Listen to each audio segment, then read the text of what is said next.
May lote ba kayo pero walang bahay? Merong mas murang opsyon sa mga gustong magkabahay na parang Lego lang kung ipatayo. Para bigyan ng mukha ang balita, Mobile Journal, Ivan Tarinque. Sino bang may ayaw ng sariling bahay? Pero aminin natin, mahaba-habang panahon ang gugugulin para ma-achieve yan. Pero alam nyo bang may mga housing option daw na affordable? Teka, paano? Hindi na lang daw sa abroad available ang prefabricated na bahay. Ito po yung mga bahay na parang in-order mo lang sa Orange app na i-deliver at mabubuo agad sa loob ng isang araw. Perfect daw yan para sa mga may lote na, pero wala pang bahay na nakatirik. At ang presyo, meron na raw na hindi palalagpas ng 200,000 pesos. Mahal pa rin, pero hindi hamak na mas mura kaysa sa milyon-milyong pisong halaga ng typical na house and lot. 8 hours to do and 40% cheaper than doing that.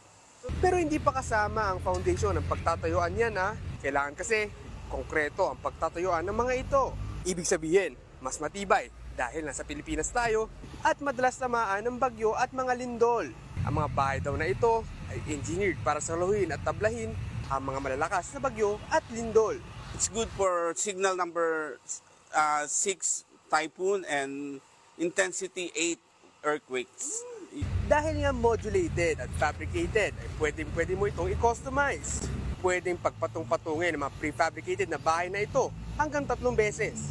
Pero syempre, kailangan daw planuhin muna at may solid na foundation ang kinatatayuan.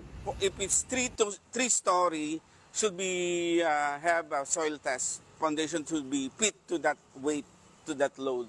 Ang ganitong mga bahay ay may lifespan ng 30 to 50 years. Depende sa pag-aalaga mo dito. Perfect sa mga taong naghahanap ng bahay na kanilang matitirahan pero on a budget. Ang karera sa buhay, hindi yan kung sino ang unang nakapagpatayo ng bahay.